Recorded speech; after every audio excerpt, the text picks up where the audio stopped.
Hello everyone, welcome to Online Help Guide. Today in this video, I'm going to show you how to use filters in Live on Tango. So without any further ado, let's get started. First of all, open Tango application. Now click on the video icon with a pink background. Here, click on the star icon in the top right corner.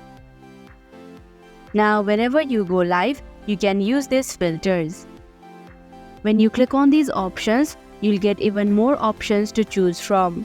So that is how you can use filters in Live on Tango. Thank you for watching Online Help Guide. Hope this video was helpful. If it was, hit the like button and comment down if you have any questions or feedback. Also, if you are new to our channel, subscribe and hit the bell icon so that you don't miss our upcoming videos.